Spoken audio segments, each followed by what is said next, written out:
Je crêchais chez une copine dont, enfin c'est un peu compliqué, mais qui avait une copine dont le père travaillait dans une boîte qui à l'époque s'appelait Pixibox, qui faisait de la série pour enfants, etc.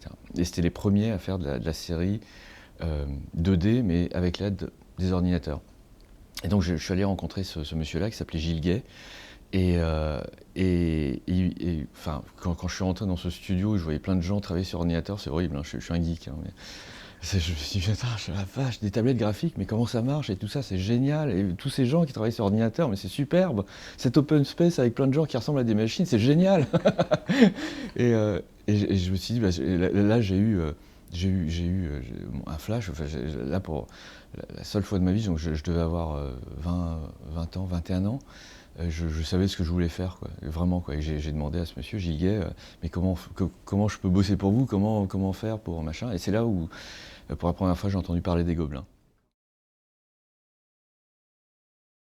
Il y a eu deux intervenants en fait, qui nous ont vraiment marqués. Et je pense que ça, c'est général, hein. C'est Michel Oslo d'abord. Ouais. Parce que personne, enfin moi personnellement, je connaissais absolument pas. Et quand on a découvert tous ces courts-métrages, c'était absolument génial. Après, il est venu et il nous a montré tout ce qu'il faisait. C'était incroyable. Enfin, c'était vraiment autre chose que Disney, autre chose que. Enfin, c'était absolument génial. Et évidemment, Christophe Serrand, quoi. Où là, c'était le version vraiment très commerciale et, euh, et vraiment ce qui nous incitait tous à faire de l'animation, enfin, moi, ce noyau dur, en fait, de dire, mais comment ils font chez Disney, c'est quoi leur secret, quoi. Ben, c'était la personne qui détenait le secret, quoi, et puis qui détenait la passion, et puis il nous a fait une espèce de cours magistral, je sais pas si vous l'a fait à vous, quoi, mais où j'ai compris ce que c'était que l'animation, quoi. Mais vraiment, quoi. Je voyais ce que c'était que l'acting, je comprenais, au-delà de la technique, j'ai vu et j'ai compris, en fait, qu'est-ce que c'était que l'animation, quoi. Trouver des petits trucs pour rendre quelque chose d'humain, donner une âme à quelque chose ou à quelqu'un. Tout ça, en fait, c'est lui, en fait, pas en établissant des principes, hein, simplement en nous montrant, ben regardez, là je prends deux magazines et puis regardez, là, sa tête à lui, en fait. Enfin, ces deux personnages, enfin ces deux photos de personnes là, en fait, regardez, quand je les flippe, en fait, ça fait. Et on était là à dire, mais non, la vache, c'est fou, quoi. Alors, c'est pas l'acte de flipper, hein, c'est juste le sens que ça a apporté, en fait, de faire flipper enfin, deux photos de personnes complètement différentes, hommes-femmes, machin, mais de voir que ça racontait quelque chose, mais simplement sur deux images et en les flippant, dépendant du choix de ces deux images-là, quoi. Après, c'est sorti de là, en fait, on était tous là à découper des trucs, je me disais, oh, putain, la vache, t'as vu?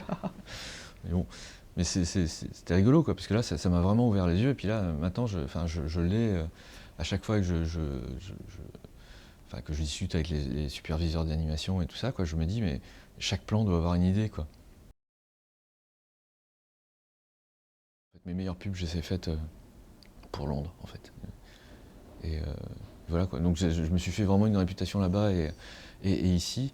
Et réputation qui m'a servi aussi parce que quand Mélie Dandry, donc le monsieur qui a produit Les Moi Moches et Méchants, est venu, en fait, il n'est pas venu en France direct, il est venu à Londres, il a visité plein de studios, dont Frameworks, en fait, qui avait fait à l'époque Tales of Despero, je ne sais plus comment ça s'appelle en français, qui était produit par Universal. Donc. Et donc Universal lui a dit, bah, va le faire là ton film, quoi, parce que ils ont déjà fait ça pour nous, donc il a été visiter cette boîte, mais ça lui a pas plu, je ne sais pas pourquoi, hein, parce qu'il est vachement basé sur l'humain, en fait. Et donc le fait de les avoir rencontrés, de rencontrer des gens là-bas, et le fait qu'il n'ait pas eu d'atome crochu, en fait, ça l'a incité à poursuivre ses recherches. Je pense qu'il a rencontré Andrew Roman, donc de Passion, il a rencontré Shelley Page aussi, et les deux ont parlé de moi. Enfin, apparemment, hein, en recollant les morceaux, je me suis aperçu que y avait lui qui avait parlé de moi, machin, et tout ça. Et donc c'est pour ça qu'ils sont venus en France, c'est pour ça qu'ils sont venus chez Magueuf, c'est pour ça qu'ils ont voulu me rencontrer moi, c'est que toutes les pubs qui lui ont été montrées, en fait, et qui a priori lui ont plu, en fait, à chaque fois pointé vers Magueuf et vers moi, en fait, et donc il a voulu nous rencontrer. J'ai pas forcément bossé en 2D toute ma vie, quoi, mais c'est de voir à quel point, en fait, le travail est préparé en 2D et tout ça, moi, ça me fascine, quoi. Surtout que, encore une fois, je vois des dessins que font Eric et Olivier, par exemple. Je me dis, bon, je vais arrêter le dessin, quoi, parce que ils font ça mieux que moi, quoi. Je me rattrape j'essaie de me rattraper sur des efforts d'imagination, de trouver des idées, etc. quoi, pour essayer de raconter une histoire ou de supporter un caractère qui raconte un personnage qui supporte l'histoire. Quoi, mais mon rôle, il se cantonne à ça, quoi, être un gigantesque chef d'équipe et d'essayer de m'entourer en fait, de gens enfin, horriblement sympathiques, mais surtout hyper talentueux. Quoi. Donc je suis rentré au Gobelin en me disant c'est peut-être plus facile de faire de la bande dessinée en faisant de l'animation plutôt que de rester dans une agence de pub. Voilà, c'est tout. Et du coup, tu as découvert l'animation en rentrant au Gobelin. Ouais. Et alors, ça t'a plu? Ouais, ça m'a plu, tout de suite. Non, le premier line test, ça m'a plu. Non, la première semaine, non, pas du tout. La première semaine, on ne faisait pas de dessin. La première semaine, ils n'avaient pas le papier. On est arrivé, ils n'avaient pas de papier, ils attendaient le papier. Donc, ils nous ont donné des peg-bars. Et puis, un peg-bar, je ne sais pas ce que c'était. Donc, ils nous ont fait tracer des cadres sur des cellulos avec un rotring, des cadres de cadre 5 jusqu'à cadre 16. Je ne sais pas ce que ça voulait dire, mais au cadre 16, ça, c'était nul. On nous avait fait démonter le film 35 mm dans une caméra, dans le noir. Et ça, c'est vraiment emmerdant, c'est super chiant de faire ça. Surtout le deuxième jour, tu arrives à l'école où tu as 12 mecs que tu connais pas et tu as le prof, il te dit voilà, je vais vous apprendre le film 35 mm, l'émulsion, il faut charger une caméra, vous allez apprendre à le faire. Je vous montre et après vous le faites. Bon. Je ne sais pas si vous avez jamais fait ça, charger une caméra 35 mm. Vous savez ce que c'est une caméra 35 mm? Il en reste une. Bon, alors il met ça sur la table, il enlève le truc, le bobino, etc. Il nous montre et puis il la remet. Il dit, voyez, vous avez vu ce que j'ai fait? Oui. Bon, maintenant, il va falloir que vous appreniez à le faire, mais dans le noir. Parce qu'un film, quand on charge une caméra, il faut le faire dans le noir. C'est comme la photo. Bon. Alors, involontaire, personne... Toi, hop. Allez, t'as bien vu ce que j'ai fait, tu vas le faire. Clap, éteins la lumière. Et c'est horrible. Parce que le mec, il est là, il n'y arrive pas, on n'y arrive pas. Donc t'entends dans le noir, t'entends que le mec il bousille tout. T'es là, tu sens qu'il transpire, c'est horrible. Le prof il dit bon, rallume la lumière. Le mec il dit il a sûrement pas envie, il a envie de mourir quoi. Dire, il va rallumer, ça va être horrible, ça va être le spectacle. C'était, tu vois, je veux dire bon. Moi je dis c'est pas une école, c'est pas pour moi cette école, c'est nul, c'est de la torture. Puis apprendre à développer le film dans le bac. C'est-à-dire qu'avec les émulsions, il y avait, quand on tournait un line test, il fallait développer et tout. Et puis la deuxième semaine, on a fait un film, on a fait un petit exercice d'anime. Et puis on voit ça sur la table de montage, et puis voilà, c'est toujours un peu pareil. Quand on voit le résultat des dessins qui bougent, je me suis dit, bon, bah, c'est sympa, je vais continuer à faire, c'est bien. Voilà. Mais si ça avait été la deuxième semaine pareil, je serais reparti faire de la pub. Ah non, c'était chaud là. Donc en fait, je suis tombé amoureux de l'anime en voyant les dessins sur l'écran. Mes dessins sur l'écran. C'était des dessins tout pourris, hein. Mais disons que les dessins, ils peuvent être un peu bancals si ça bouge, s'il y a un petit côté magique quand même. De toute façon, ouais. Ah ouais, tout le temps, ouais. Donc j'ai continué. Et j'ai continué vraiment beaucoup, quoi. Ben, c'est que depuis ce temps-là, ouais, j'ai continué. Ouais, depuis ce temps-là, j'en fais tout le temps, ouais. Je fais que ça, ouais. J'ai été remarqué par un mec qui est passé au Gobelin et je montais mon petit exercice d'acting sur la table de montage. Il est passé, ça lui a plu.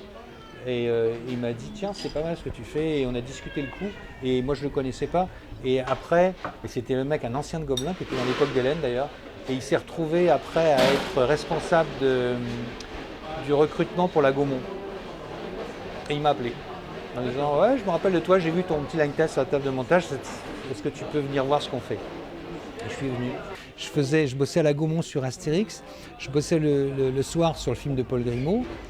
Et le week-end, je rattrapais le boulot que j'avais un accord avec la Gaumont pour venir donner des cours 2 matinées par semaine à Gobelin, mais j'étais employé à la Gaumont. Donc le producteur, il m'avait fait une exception, et donc je rattrapais ça le week-end pour mon footage. Donc évidemment, mais je me disais, moi je bosse pour moi. Je bosse pour moi, je disais au syndicat, allez vous faire foutre, moi je m'en fous. Ouais, bon ben d'accord. Alors, je veux dire, c'était pas très... mais d'un autre côté, bon, je veux dire, c'était... j'aimais ça, quoi. Quand on aime ça, voilà, c'est ça, c'est un métier de passion. Parce que si tu fais le boulot, si tu fais de l'anime ou de la BD ou de la peinture ou de la musique pour être riche, vaut mieux être banquier, quoi. Faire des intervalles pour Hanna-Barbera. On a fait du Scooby-Doo, on a fait du Flintstone, on a fait plein de trucs. Et surtout, souviens-toi, Stéphane, Vous avez La croisé. rencontre. Ah ben on a rencontré Tex Avery, qui Tex travaillait Avery. dans les studios, Tex Avery Hanna-Barbera. d'Hanna Barbera. C'était des amis, hein. Des amis à l'époque. C'était des amis. Mais c'était assez fabuleux. Non, mais l'anecdote, moi j'y étais pas, mais qui est extraordinaire, c'est que les animateurs américains, pour la plupart, ne connaissaient pas Tex Avery. Ah oui, alors Tex Avery, on l'a rencontré parce qu'il y a quelques animateurs qui savaient qu'il y avait Tex Avery qui travaillait dans le studio. C'était un énorme studio, Aventura Boulevard, qui marchait du feu de Dieu, qui faisait de la série en veux-tu en voilà. Et on apprend ça. Et en fait, on s'aperçoit que en fait, personne ne le connaît en dehors de quelques animateurs parce que en fait, il n'était pas apprécié en fait pour les Américains.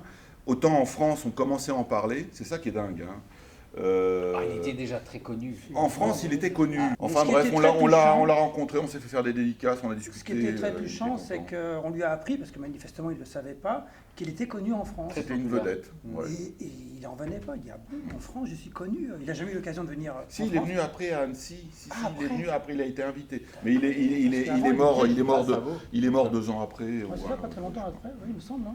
Mais avant, il était jamais venu. Enfin C'était voilà, quand même c'est une bonne expérience. Et puis après, Denis nous a rejoint. Enfin, on est Ah, reparti l'année ensemble d'après, oui, c'est vrai. au Canada, continuer sur les Sur Hanna Barbera. en tant qu'assistant. Et il faut dire une chose, c'est quand on sortait de l'école, il fallait passer au moins 4 ans en tant qu'assistant ou intervalliste.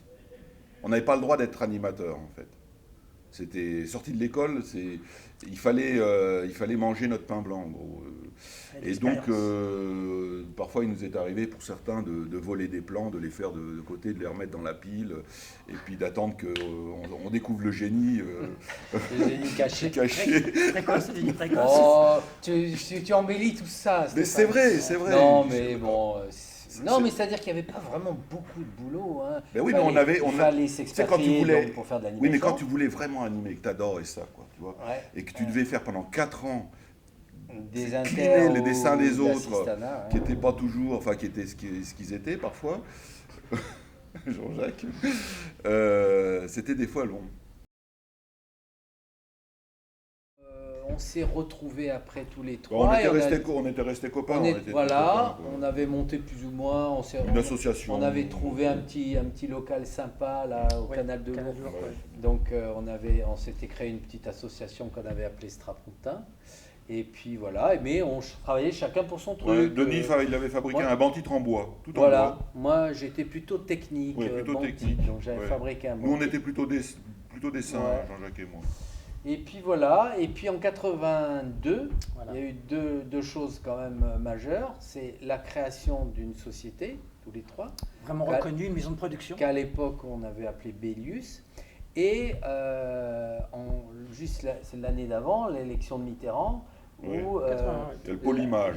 l'axe quand même culture était devenu Grâce à était- M. Lang, était finalement. important. Hein. Voilà. Ouais. Et donc Jack Lang, faut reconnaître ça, C'est vrai. a quand même On y a été à jamais- la base d'une impulsion Il a gâché un peu pour d'argent. pour l'animation. Bon, on en a jamais Non. vraiment profité, nous. Alors, indirectement si, parce qu'il y a eu une dynamique Oui. pour l'animation française Oui.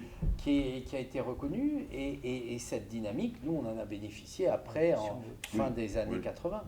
On n'a toujours pas trouvé de travail. Il n'y avait toujours pas de boulot. Donc on s'est dit, qu'est-ce qu'on va faire? On va essayer de le provoquer. On va monter une boîte et puis on va chercher les clients. Et on va essayer. Alors, parce qu'à l'époque, par exemple, pour la pub, tout partait en Angleterre. Les agences de pub, ils étaient très contents d'envoyer leur directeur artistique en Angleterre, même si c'était parfois des Français, comme c'est arrivé, qui animaient pour les Anglais, mais la commande était passée avec Londres. Et nous, on était là à tirer la langue un peu derrière. On a tiré la langue quand même pendant un certain nombre d'années pour essayer de récupérer. Oui, bon, on peut le dire, il y avait un certain snobisme à aller Oui, se oui. faire payer une petite semaine à Londres Oui. pour aller superviser Bon, la, ils étaient la doués quand même. fabrication. Hein. Ah, Richard c'était Williams, très- voilà, Oscar Richard Griot. C'était des grands noms. Nous, c'était nos repères quand même. Bien sûr. Et puis voilà, donc qu'à un cas, on s'est installé dans un studio et puis on a fait tourner notre petite boîte, quoi. Ça a duré combien de temps? À la Eh ben, boîte, ça a c'était duré, toujours, trop- mais maintenant, combien c'est Denis qui est à la barre. Mois de mai, là, ça fait 34 ans. C'est la plus vieille boîte maintenant, non? Ah non, après. Non, Non, Presque 5 ah ben, ans. pas loin, hein, tu sais, pas loin. Ouais. 34 ans. En fait, toi, t'es parti combien de temps après? 2 ans après. 2 ans après. 84. 84, tu es parti sur le long métrage Voilà. de quoi? D'Astérix. D'Astérix, Ouais, ouais. Astérix. Ouais. Il se lançait à nouveau dans la C'était production de repris métrage. par Gaumont, hein, c'est Gaumont, Oui. c'est ça qui avait Ouais. décidé en fait de remonter un studio entièrement. Il y avait même 3 films de prévus à faire déjà à Ouais, l'époque, ouais. hein, C'était génial. avec Astérix. Tu vois, donc il y avait de quoi faire. Quoi. Moi, j'ai travaillé sur 2. Après, j'en ai un petit peu marre. Ouais. Ouais. Et du Et, coup, avec Stéphane, nous, on a continué Bon, on un a petit bout de continué chemin. encore. Moi, je suis resté encore 5 ans. Jusqu'en 87. Et puis voilà. Puis on n'arrivait pas à avoir des séries. Les Japonais arrivaient sur le marché, en fait. Les productions japonaises arrivaient sur le Goldorak. marché. Ce qui Ils étaient déjà un petit peu Ouais, là, mais- avec Goldorak. Oui, Ça, voilà. c'est Mais fin des du années coup, les diffuseurs 70. français avaient pris l'habitude d'acheter par wagon D'accord. des séries qui étaient toutes faites. Et nous, c'est vrai que en tant que petit producteur, on avait de la peine à amener. Alors peut-être parce qu'on n'a à peut-être nous imposer. pas assez d'idées, j'en sais rien. Mais on n'est pas arrivé C'est ça le on n'est problème. pas arrivé à vendre vraiment des projets de série, quoi. Moi, j'ai quitté la boîte et puis ensuite, je suis parti sur la série de Babar. Donc, Voilà. en tant que Chez les frères Brizzi. Chez les frères Brizzi, Ouais. un studio qui était à l'époque assez en vogue, et pour diriger l'animation et le layout.